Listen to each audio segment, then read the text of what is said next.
Hi, good morning, everyone. My name is Brad Pragnell. I'm going to be your webinar presenter and host today. It is currently 6:30 a.m. here in Ottawa, Canada, where I am currently located, and we are presenting a DFS Observatory webinar on payment systems and digital financial services. This presentation is offered as a part of the DFS Observatory offering. I'll talk a little bit more about DFS Observatory. There's a lot of great information available on their website, and they're become very active in terms of being a great source for information about digital financial services for stakeholders and for policymakers in various geographies. Just going to talk a little bit about the structure of the webinar, going to do a little bit of an introduction about the DFS Observatory, and then we'll get right into it. We've got this timed for about 1 hour, about 45 minutes of presentations, and then about 10 to 15 minutes at the end for a wrap-up and for a Q&A session. So just briefly, the webinar will be ongoing, and we'll be looking at the Q&A session at the end of the webinar. I'll just sort of click through here. Here we go. So as I said, 1 hour webinar. We are looking at dealing really with some key concepts and key definitions here associated with payment systems. So the focus really of today is really going to be on some level setting, defining some really key concepts, key definitions associated with traditional payment systems. So for those of you who are experienced in payment systems, a lot of this will probably be stuff you've already heard, but I think one of the challenges in dealing with payment systems, sort of traditional core, sort of bank-based payment systems, is that there's a lot of terminology that ends up being a little bit fuzzy. So I've tried to go back to some of the original sources, the better sources, organizations like the Bank for International Settlements, which does give us, a good way of sort of grounding a lot of these discussions. And then hopefully some of the terms and concepts that I use today will help ground some of the later webinars that DFS Observatory is putting on. An important thing to talk about is that there is going to be a quiz at the end once we're wrapping up the webinar. And upon completing this quiz, if you do 6 of the webinar quizzes and you get at least 60%, then you do receive a certificate of attendance. One of the things that you need to keep in mind, though, if you're doing the quiz is not really that hard. Like, the questions are reasonably straightforward, but you will not have access to the slides. So you are going to have to pay attention over the next 45 minutes or so. You don't have to take voluminous notes, but you are going to have to pay attention. So, and the link will be sent around. I'll mention this again at the end. The link will be sent around by email. You'll have about an hour, I think 2 to 3 hours to do the quiz after the webinar, and then that link doesn't work anymore. You will get an immediate grade. And one of the things to look for if you are doing the quiz that you need to be careful of is that in case the email goes to your spam folder. So for some of you, if you don't get that email, just have a quick look at your spam folder. So that's basically it. Just briefly, we're going to keep the room reasonably quiet for most of the presentation. For those of you on WebEx, there's a little hand icon. You can use that hand icon to indicate that you do have a question. There's also a chat function as well too. So I'm going to try to sort of get through this material over the next sort of 40 minutes so that we can have a little bit of a discussion at the end. So hopefully that sort of deals with some of the basics of how the webinar is going to be structured. So thank you very much for attending. As I said, I'm currently in Ottawa, Canada. It's 6:30 a.m. And for those of you in other geographies, hopefully it's not a particularly bad time for you. So I'll just sort of work through a few things about DFS now. So There's a lot of good material at the DFS Observatory website. There's the web address there, dfsobservatory.com. They're located at Columbia University in New York, and they're providing a lot of really good material that I would definitely suggest that you dive into if you get the opportunity. So they've maintained, they're developing a legal and regulatory database on digital financial services. They have model laws and regulations. They're doing webinars and roundtables. So this is part of the webinar series that that DFS Observatory is providing, and they've got some great topics coming up on anti-money laundering, level 1, the people from the Gates Foundation, and blockchain. So some really good topics. As I said, this one's a bit more of a level set, kind of an introduction on some of the concepts, really focusing on kind of core payment system issues. The upcoming annual DFS and Emerging Payment Summit in New York on the 8th and 9th of June, I would highly recommend. They have a very impressive lineup.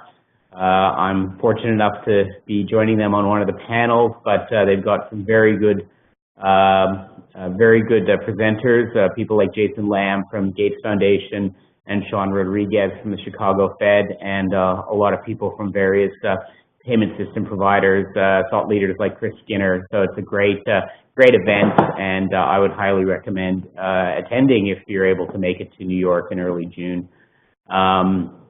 They also are providing commentaries and their own analysis on developments, and they are trying to promote collaboration. So it's a great initiative, the DFS Observatory, and I think if you are in this digital financial services area, be it core sort of payments, be it mobile money, be it blockchain, I think there's a lot of good resources for you to make access to. There we go. So as I mentioned on their website, there's a number of their upcoming events.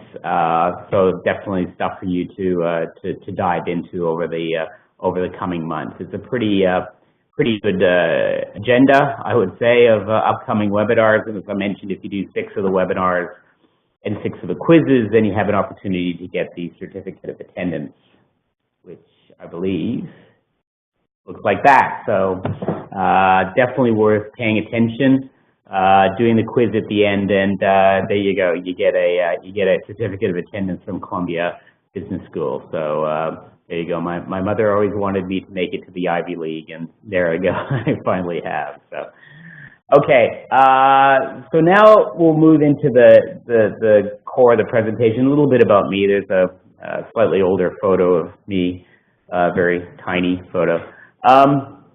So a little bit of background about me. So I've been in the payment space for about 10 years now. My background is financial services policy generally. I'm currently based in, or splitting my time between Ottawa, Canada and Sydney, Australia. And I'm currently consulting with Payments Canada on their modernization initiative. So Canada, like many other countries, is going through a process of modernizing its payment system. Happy to answer some questions about that, but please note that anything that I say today is, they're my personal views and do not necessarily represent the views of Payments Canada. In my previous role, for 8 years, I was the head of policy at the Australian Payments Clearing Association, and was very much involved in the development of the new payments platform, which is the new fast payment system in Australia that'll be starting up in October of this year. There's my formal qualifications. And my current areas of interest are payments modernization, but particularly national payment strategies. So for me, DFS Observatory is a great resource as well in terms of how central banks or national payment associations are trying to modernize their systems. The whole notion of collaboration and innovation within payment systems, I think one of the interesting thing about payment systems is that as a network, it requires collaboration between the public and the private sector, between central banks, regulators, the banking industry, and non-banking stakeholders. And in particular, I have an interest in fast payment implementation. So obviously, given my background with New Payments Platform, but as well, I'm very involved here in looking at fast payments implementations here in Canada. So we're currently undergoing a bit of an assessment process, looking at some of the options for Canada to develop its own fast payments capability. Interestingly, supposedly developed economies like Canada and even the United States lag a little bit in some of these developments. We've relied very heavily on legacy payment systems, and which, in some ways is interesting because it provides a platform for innovators. If you look at the United States, it means that some of the problems with check or electronic banking in the U.S. has provided a great opportunity for fintechs and to try to innovate around the edges. But yeah, I think again, you can never say, and I'll talk a little bit about this later, that we can never truly expect, at least in our lifetime, for those traditional banking-based payment systems to go away. They'll be with us, I believe, for at least for my lifetime. I can't see them being fully supplanted by mobile, blockchain, or other types of fintech-based payments offerings, at least not for the foreseeable future. That's just a personal view, but these things are pretty well established, particularly in markets, like Canada, North America, Australia, and Europe. So it could be a different case in the rest of the world. Obviously, there's a bit of leapfrogging there, and there's not as much of an embedded base, but we'll talk a little bit about that as we work our way through the presentation. So as I mentioned, and I won't spend too much time on this, really trying to develop some key definitions, processes, talk about the actors and the roles, and then try to wrap up with some key issues, particularly for policymakers. As I said, I'm focusing really on sort of traditional bank-based payment systems. There's a lot happening in the payment space generally, in the digital financial services space generally, as we said, with mobile money, with the blockchain distributed ledger technology. Those are going to be things that are going to be addressed in later webinars. So I'm not going to really be addressing that. I'm really talking about, I guess, basically the established legacy-based payment system. So the role of money. So we'll get into it now. So going back to, for those of you who remember Economics 101, and for me that was a long time ago now, money has a number of roles that it plays in the economy.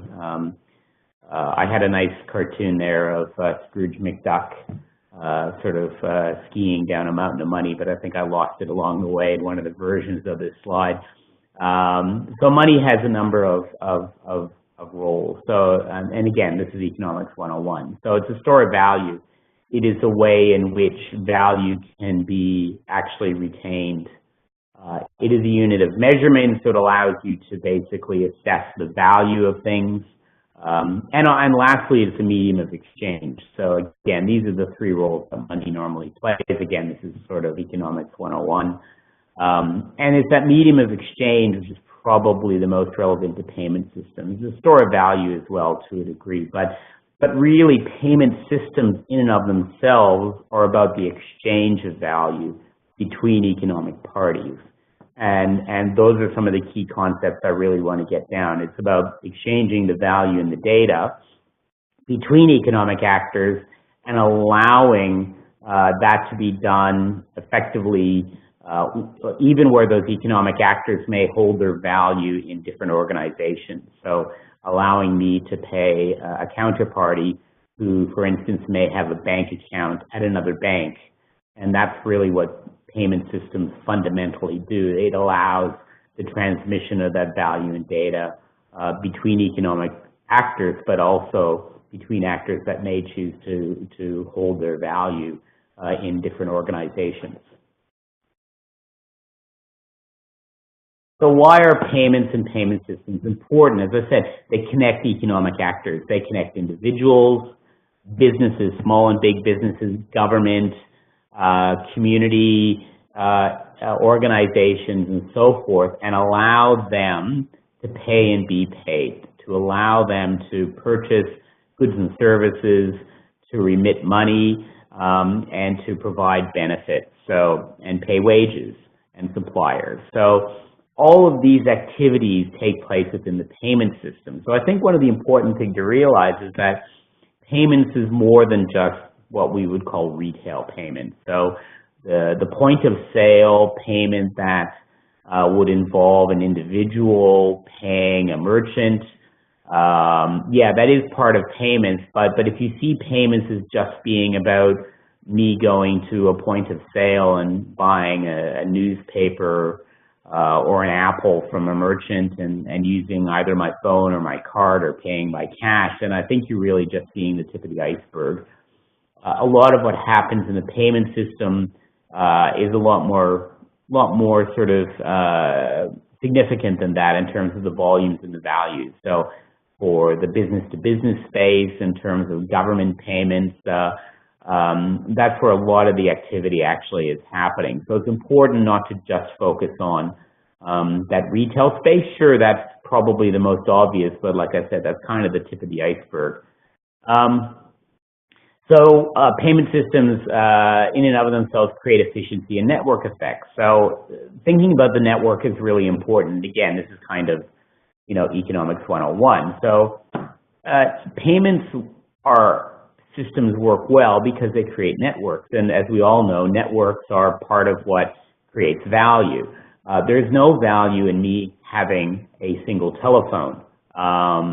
That doesn't allow me to call, make or receive a phone call. But if I'm able to call Jason or Leon or Michael, then that's great.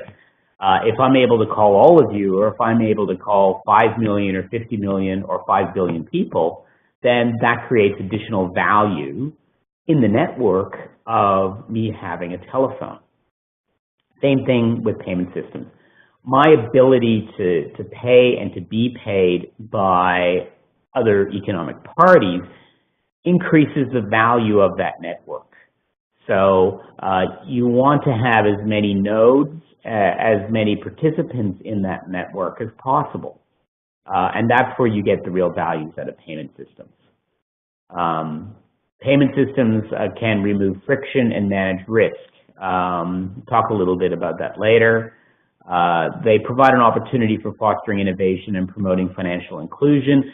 Again, payment systems or traditional payment systems have a mixed track record on this. I think many in the fintech or challenger bank or distributed ledger community, have levied or have put criticisms at bank-based payment systems because of their ability to access them. So, and access is a clear challenge, and banks have created payment systems quite often for themselves, and they've not really thought about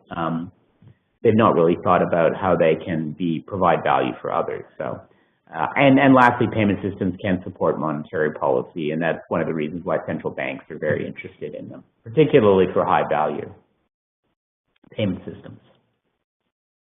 So a few definitions, and I said the Bank for International Settlements. Sorry, there's a missing S there. I apologize. It is the Bank for International Settlements.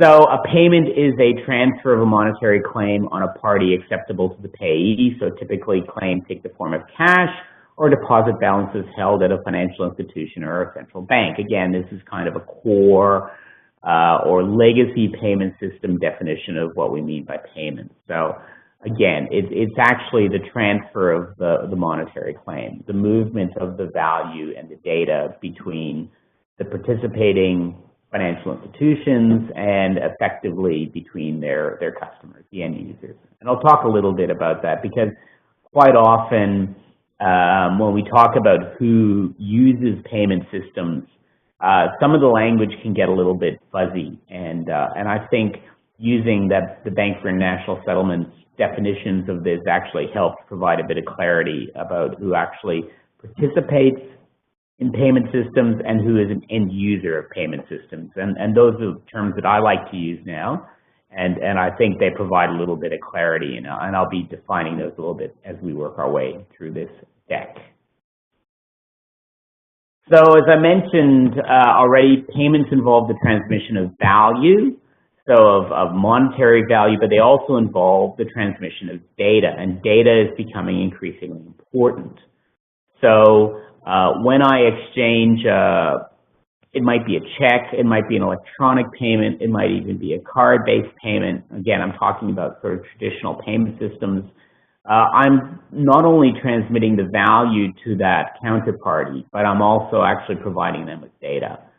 So by the mere act of stapling an invoice to a check or providing some kind of remittance statement, then I'm providing some kind of data. Historically, that data has been provided for reconciliation purposes. So when I'm actually making a payment to the counterparty, they're able to then say, okay, Brad owes $200 on his electricity bill or his gas bill, and therefore I can then, put that against Brad's account. But increasingly, we're seeing data in and of itself being seen as an asset, and a lot of the excitement around the traditional or legacy payment system is the actual sheer volume of data that's flowing through those systems and the ability to analyze and understand that data and to get insights both in terms of economic activity, but also in terms of how people spend and how they consume. So it does give you some really interesting insights. There's a lot of really good information out there, and I won't spend too much time on that because I'll get distracted and I'll go over my 45, 50 minutes. So generally there's an instrument or form factor involved, and these are again terms that are used, so that could be a check, card, electronic payment. And payments are also categorized quite often as retail or wholesale. Some of these definitions are starting to blur, and I'll talk a little bit about this. So historically, we talk about retail payment systems effectively being low value and high volume. So card-based systems are generally seen as retail, and then wholesale systems are those where there might be a payment system that is more high value and low volume, and generally involves either financial institutions, banks, or large corporates, and don't necessarily involve individual consumers or smaller businesses. So that's another way in which payment systems often get defined or categorized.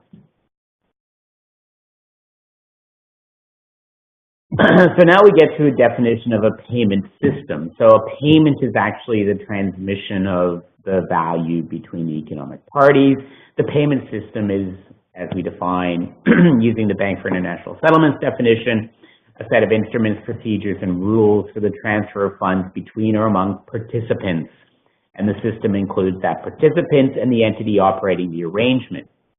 Participants is a very good term, and participants for core legacy traditional payment systems generally means banks. It means financial institutions.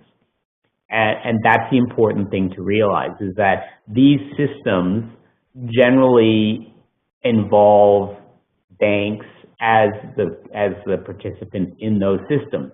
I might use that system as an end user, but I generally have to go through my bank to be able to effectively access that system. So we'll talk a little bit about that, but I think talking about end users and participants using those Bank for International Settlement definitions is very useful, because it allows you to have, I think, it allows you to clear up some of the kind of obvious confusion that can happen early on when you're talking about payment systems and you talk about users of payment systems.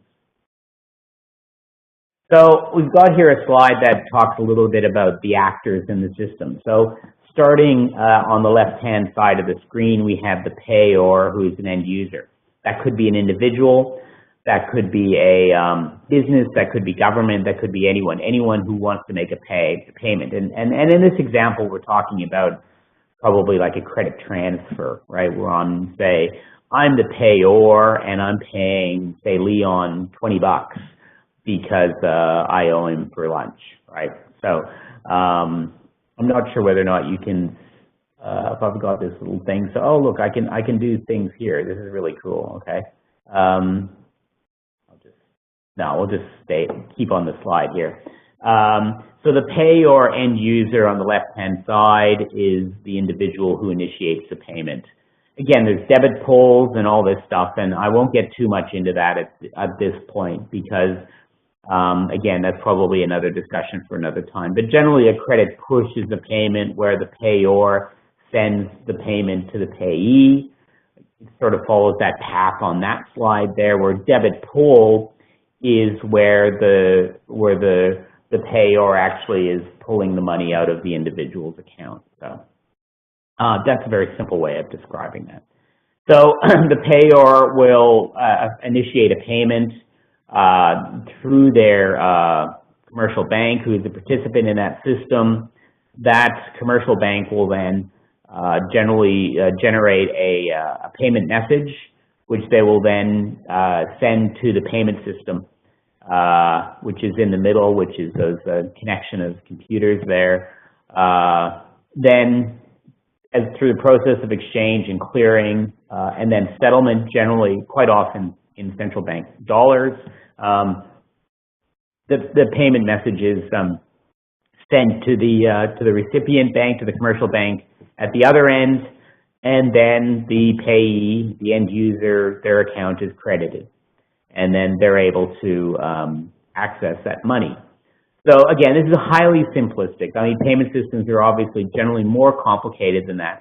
But again, I wanted to show this at a very basic level to make people understand that the banks quite often are separate entities from the payers and the payees, and that they are separate quite often from the payment systems increasingly. So the banks have historically controlled these systems, but that is becoming less the case, and payment systems are becoming more and more competitive with each other, and are becoming much more distinct.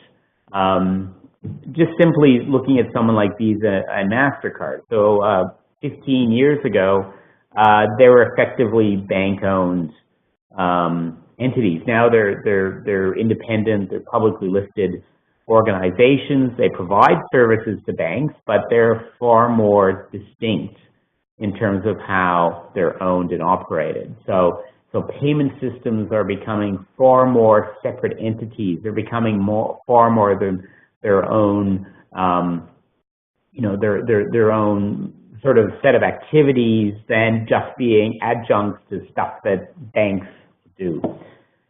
You notice here in my diagram as well that I've got the central bank at the bottom, and quite often settlement, and I'll talk a little bit about what I mean by settlement, happens at the central bank. And then at the top, I've got a little diagram there to talk about government and regulators. And increasingly, payment systems, core, legacy, traditional payment systems are being regulated by government. So I'll talk a little bit about that, and that's one of the challenges going forward.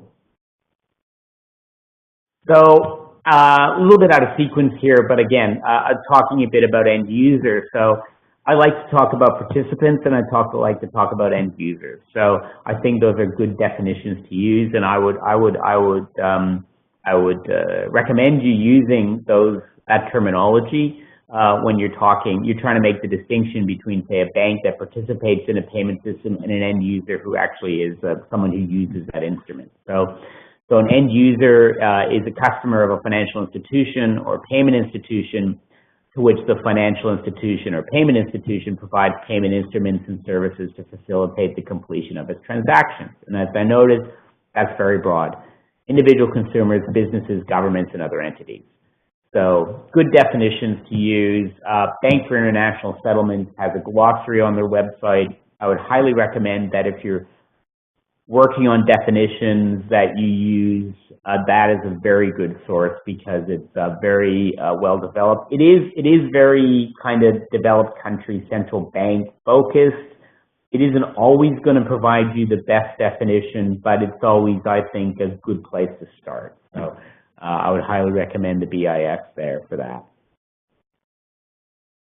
Oh, just trying to move this. Here we go.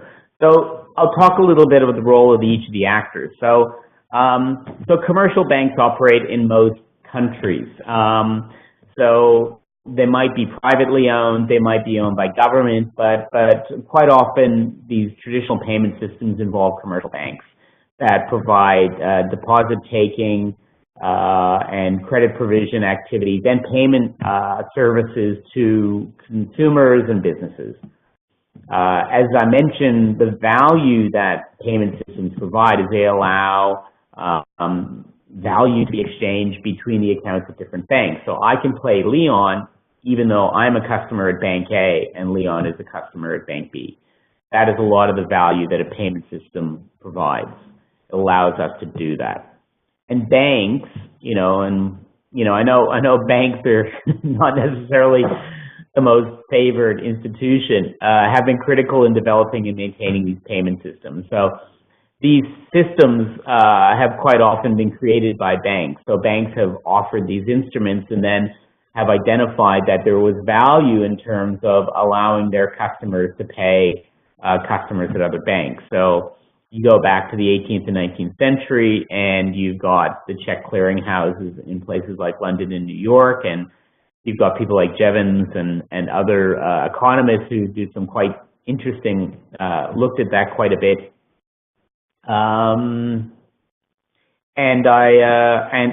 It's very interesting that a lot of the concepts are the same, that effectively you're bringing together a series of banks, you're allowing them to exchange effectively messages, in this instance paper checks, and allowing them to both create efficiencies for themselves, but also to create value for their customers in terms of allowing them to pay counterparties that may be at another bank. So that's really, as I said, that's part of the value that payment systems provide.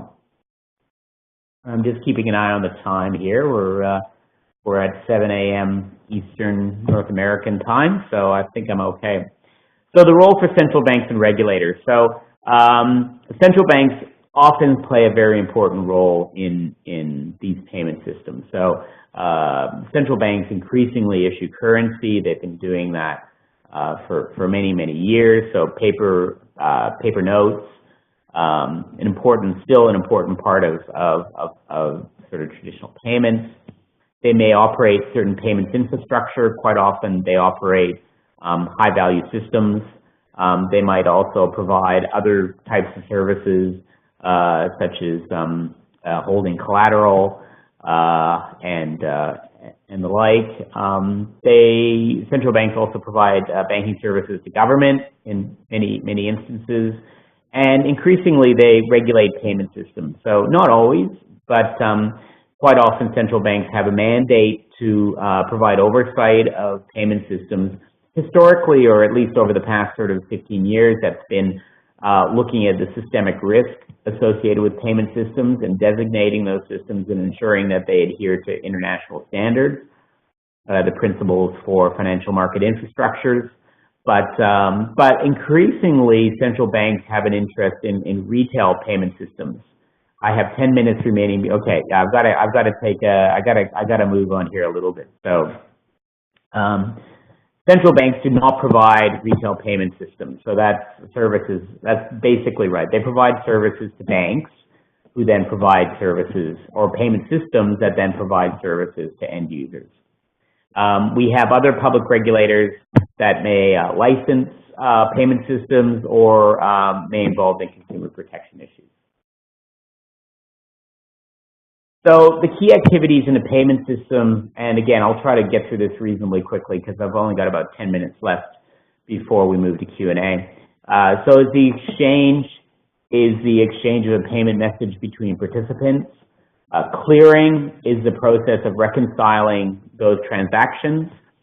And then settlement is the discharge of monetary obligations. So banks will exchange messages through a payment system. The payment system will generally reconcile those transactions. It might maintain some kind of ledger and maintain positions, and then those positions are then discharged through the process of settlement. So again, basic definitions from the Bank for International Settlement, but again, simple concepts, but important to be clear on what we mean by each of those. I'll talk very briefly about the two forms of settlement. As I said, if you're in the payment space, this is not advancing for me. Oh, here we go. Sorry, I apologize. I've jumped around a bit. Okay, deferred net settlement. So there's two forms of settlement. Deferred net settlement is, or DNS, is where individual transactions are netted by the system throughout the day, and then settlement occurs at the end of a predefined cycle. So that might be something like the end of the banking day. This is quite commonly seen in older style retail and bank payment systems. Fast payment implementations are trying to address this, but they provide netting efficiencies to participants, but obviously they introduce risks. So one bank might be long, the other one might be short, and so the one that's in a short position, if it fails overnight, for instance, then that exposes the other banks to to that risk. So to address that, increasingly high value systems have moved to real-time gross settlement, and that means that settlement for the monetary obligations between the financial institutions are actually extinguished on a transaction-by-transaction basis. It's most common in larger value systems. It's less liquidity efficient and more operationally demanding, but it extinguishes that credit risk between the participants. So payment system roles. Payment systems in and of themselves will often, and again, going back to our diagram where we had those computers connected together, they might have brand, technology, and rules. So that's sort of the way that I've kind of split them up a little bit, and a good way to think about what the systems themselves actually do. So payment systems almost always have rules, even if they don't provide technology or a brand. So they'll have rules covering governance, access, so who can participate, how decisions are made, the exchange, clearing, and settlement processes that I talked about. So the message formats, when does clearing happen, when does settlement happen, dispute resolution, and the like. So that's a very important thing that payment systems do, and quite often they have very voluminous and very technical rules and technical standards. So payment systems also quite often will provide technology and processing. So they may provide a physical network, so that might be IP-based, that might be an X25 line, whatever. So it connects those participants physically with some kind of hardware, software, and wires, basically. There might be a message switch at the middle, which allows for the messages to be exchanged. So rather than Bank A sending a message directly to Bank B, Bank A sends it to the message switch, which is run by the system, which then forwards it to Bank B or C or D. And that switch then creates some efficiencies in terms of the processing of those messages. And then as well, payment systems will support clearing and settlement. It'll maintain positions, it will ensure that settlement occurs at the central bank and so forth. And lastly, increasingly payment systems might have a brand or they might have commercial arrangements. This is quite common for our friends at Visa, MasterCard, the international card schemes. They may govern pricing, they may govern the customer experience, they might deal with things like chargebacks and fraud. So, the introduction of certain types of technology like EMV. Again, quite often, and there might, in some ways, and I'll just sort of jump to the next two slides.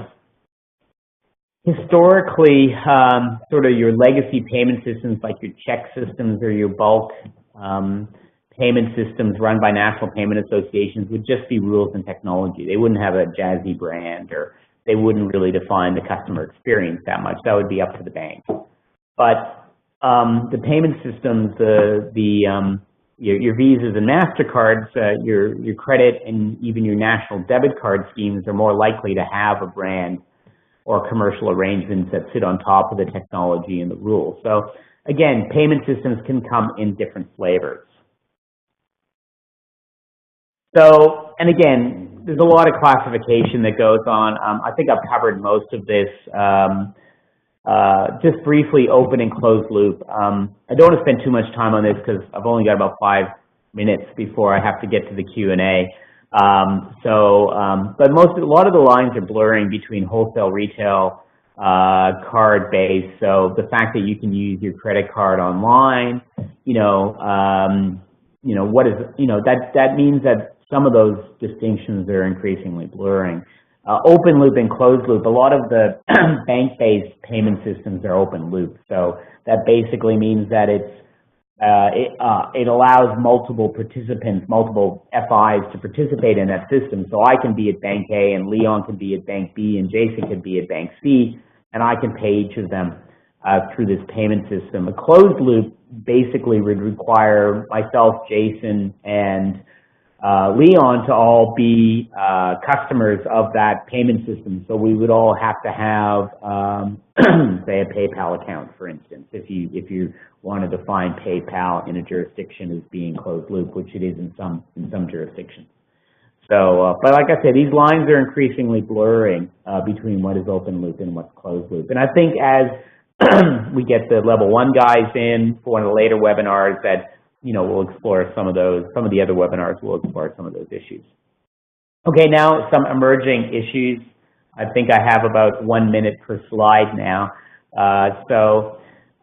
We have seen a lot of changes in payments over the past 10 to 15 years. I think PayPal, which was established in 1998, was an important milestone.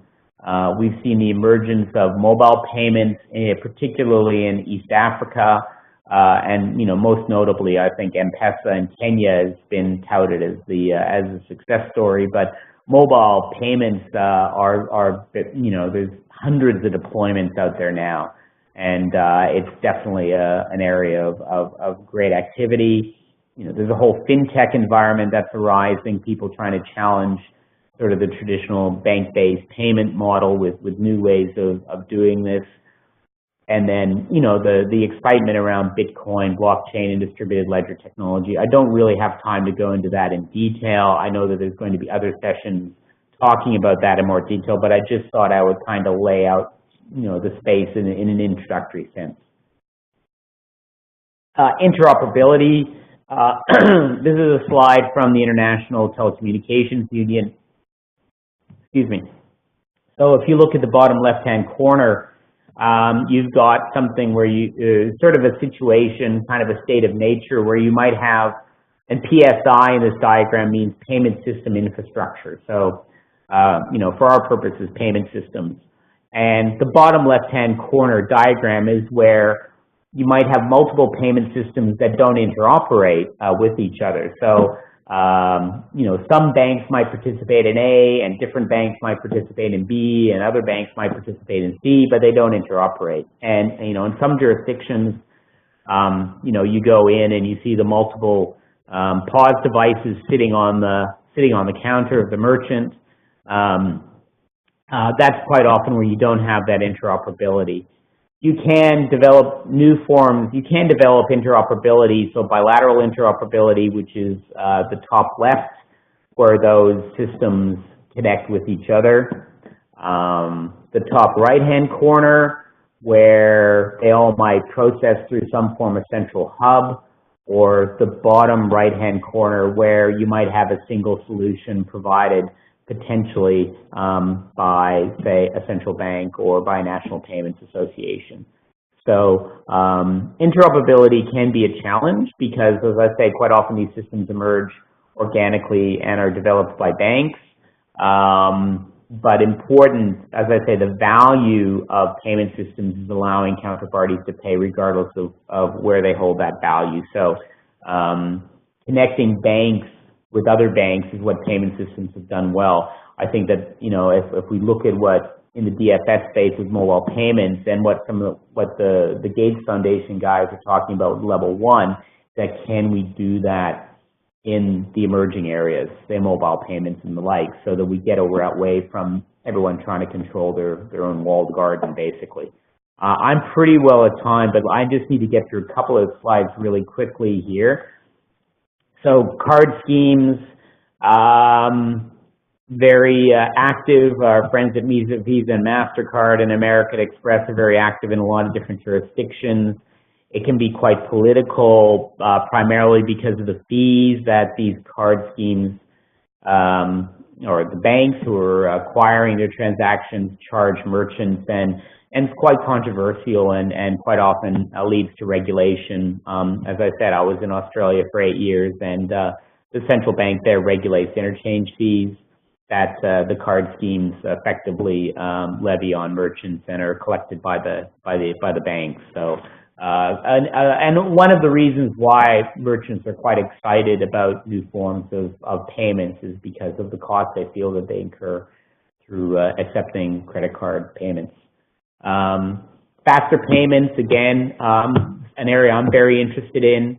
We're seeing bank-based fast payments, which allows immediate 24/7, 365 account-to-account payments.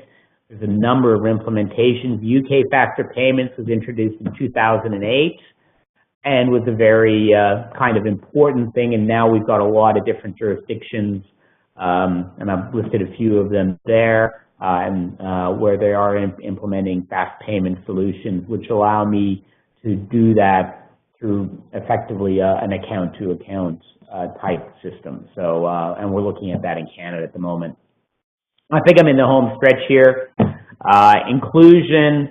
So, even though there's a lot of talk about mobile payments, you know, we have seen a real dramatic growth in inclusion in terms of the World Bank Index collected some data, and they published it about a year or so ago, that 62% of adults in the world have a payment account, which was up from 51% in 2011.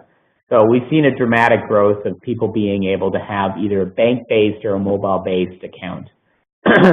Mobile money is definitely growing most dramatically in sub-Saharan Africa, where 12% of adults have a mobile money account. And of those, of that 12%, 45%, about half of those only have a mobile money account.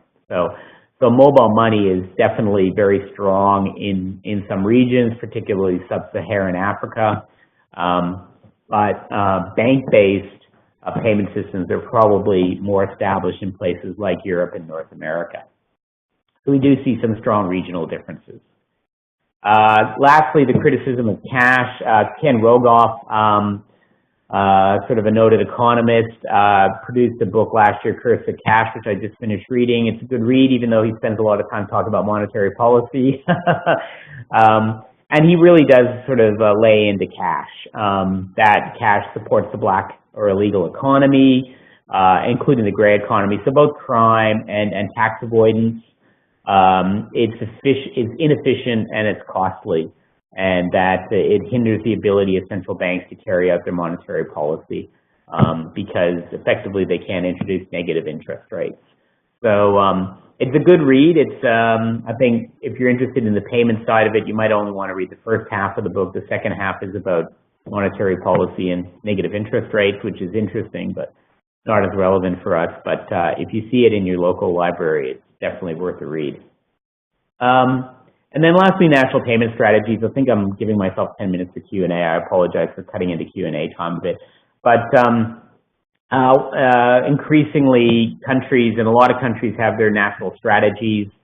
And that's important because it identifies that payments are a network and that they require coordination between multiple parties, central banks, regulators, payment system operators, banks, and non-bank participants. So, and importantly, end user representatives as well. So I think there's a lot of work happening on that, and that's quite good, quite interesting, and definitely an area that I'm very interested in terms of developing. I think I've given us about 21 minutes for Q&A. Thank you very much, everyone, for joining in on today. I hope you found that interesting and useful.